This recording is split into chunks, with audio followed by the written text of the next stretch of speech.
الذين يذكرون الله قياما وقعودا وعلى جنوبهم ويتفكرون আল্লাহ রাব্বুল আলামিন বলেন আল্লাযীনা ইয়াযকুরুনাল্লাহ, যারা আল্লাহ রাব্বুল আলামিনকে অনুসরণ করে, কিয়ামাও ওয়া কুউদাও, কিয়ামাও দাঁড়ানো অবস্থায়, বসা অবস্থায়। الذين يذكرون الله قياما وقعودا وعلى جنوبهم ويتفكرون, যারা আল্লাহ রাব্বুল আলামিনকে অনুসরণ করে দাঁড়ানো অবস্থায়, বসা অবস্থায়, সর্ব অবস্থায়।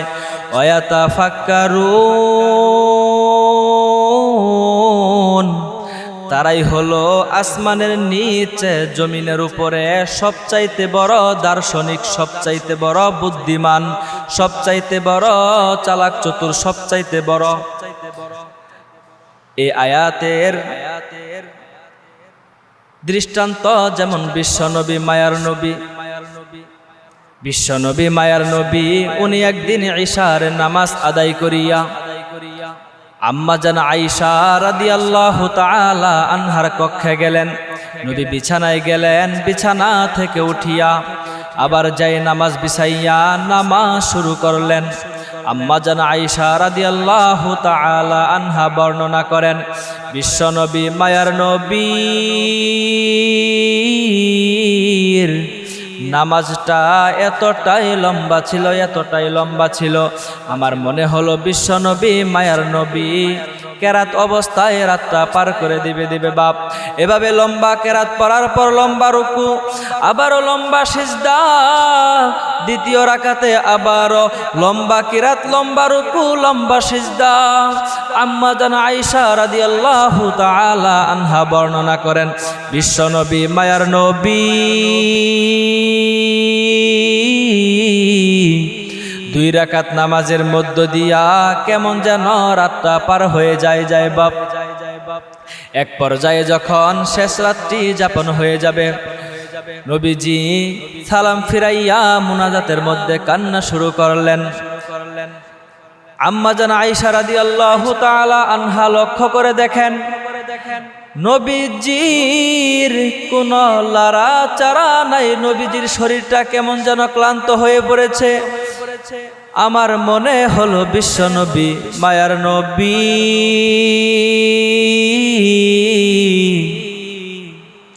দুনিয়া থেকে বিদায় হয়ে চলে গেছেন।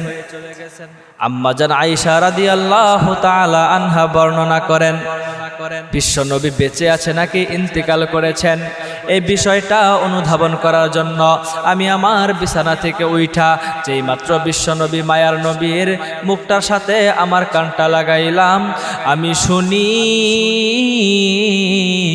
বিশ্বনবী মায়ার নবী কান্না মাখা কণ্ঠে তেলাওয়াত করেন, আল হাইয়ুল কাইয়্যুম।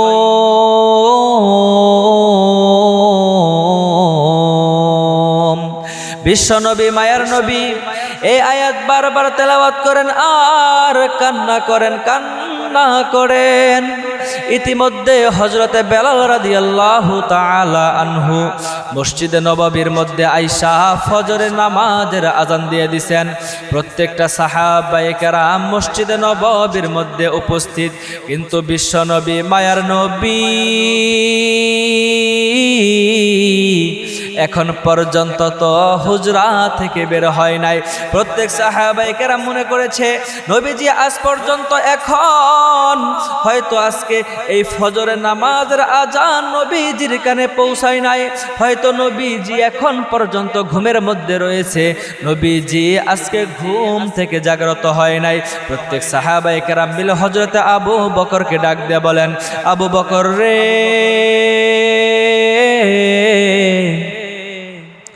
যাও না, একটু যাও, নবীজিকে হুজরা থেকে বের করে নিয়ে আসো। আবু বকর ডাক দেয়া বলেন, প্রয়োজনে একা নামাজ পড়ে চলে যাব রে। এরপরেও বিশ্বনবীকে ডাক দেওয়ার মতো বেয়াদবি আমি আবু বকর করতে পারবো না। এবার প্রত্যেক সাহাবায়ে কেরাম মিলে হযরতে ওমরকে ডাক দিয়ে বলেন, ওমর, আপনার তো অনেক সাহস, আপনি একটু যান না যান, বিশ্বনবী মায়ের নবীকে হুজরা থেকে বের করে নিয়ে আসেন। হযরত ওমর রাদিয়াল্লাহু তাআলা আনহু ডাক দিয়ে বলেন, সাহাবীরা রে, আমার সাহস আছে ঠিক, কিন্তু এমন দুঃসাহস নাই রে যে সাহস থাকলে বিশ্বনবীকে ডাক দেওয়ার মতো বেয়াদবি আমি ওমর করব। এবার প্রত্যেক সাহাবায়ে কেরাম মিলে হযরতে বেলালকে ডাক দিয়ে বলেন, বেলাল তুমি তো একবার ডেকেই ফেলেছ, আর একবার যাও না, যাও বিশ্বনবীকে হুজরা থেকে বের করে নিয়ে আসো। এবার বেলাল সাহাবায়ে কেরামের অনুরোধ ফেলতে না পেরে বিশ্বনবী মায়ার নবীকে ডাকার জন্য বিশ্বনবীর হুজরার সামনে হযরতে বেলাল গিয়া উপস্থিত। কিন্তু ডাকার সাহস হযরত বেলালের নাই। নবীজির হুজরার সামনে যাইয়া একবার ডাইনে যায় আর বামে যায়, আর আজানের ধ্বনিগুলো বারবার পাঠ করে, আসসালাতু খায়রুম মিনান নাওম। যেই মাত্র বিশ্বনবী মায়ের নবীর কানে বেলালের এই আজানের ধ্বনি পড়ছে, বিশ্বনবী বুঝে গেছে রে বেলাল কোন জিনিসের দিকে ইঙ্গিত দেয়। বিশ্বনবী মায়ের নবী যেই মাত্র হুজরা থেকে বের হইয়া হযরত বেলালের সামনে আসছে, বেলাল বিশ্বনবীর দিকে তাকাইয়া ডাক দেয়া বলেন, মায়ের নবী গো, অন্যায় করেছি, অপরাধ করেছি, ক্ষমা করে দেন গো নবী। বিশ্বনবী ডাক দেয়া বলেন, বেলাল রে, কেন গো বেলাল, কেন তুমি এমন কি অপরাধ করলা যার কারণে আমি বিশ্বনবীর কাছে ক্ষমা চাও? বেলাল ডাক দেয়া বলেন, ওগো নবী,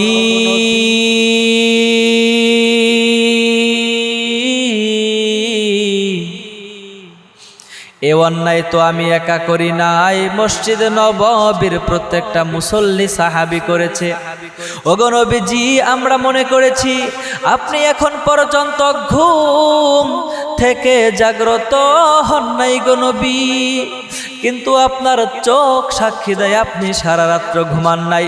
এখন পর্যন্ত আপনার চোখের কোণে পানি ঝলঝল করে, লম্বা সিজদার কারণে আপনার গাল দুইটা ফুলে গেছে, লম্বা রুকুর কারণে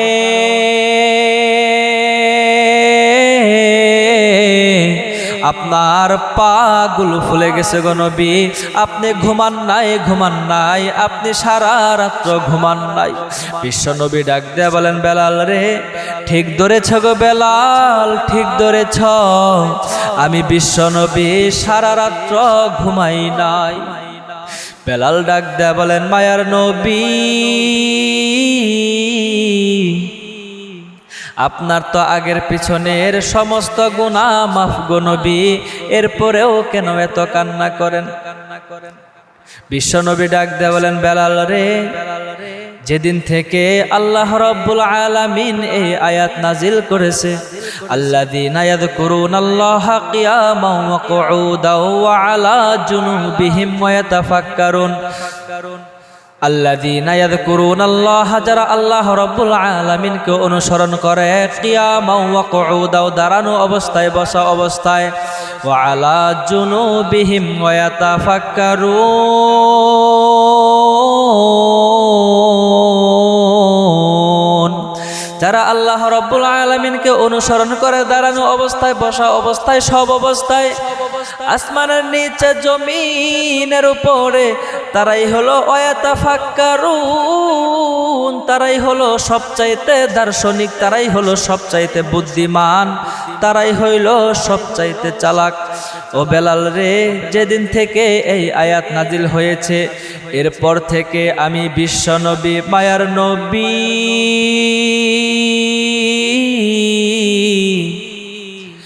একটা রাতের জন্য বিছানায় পিঠ ঠিক মতো লাগাইতে পারি না।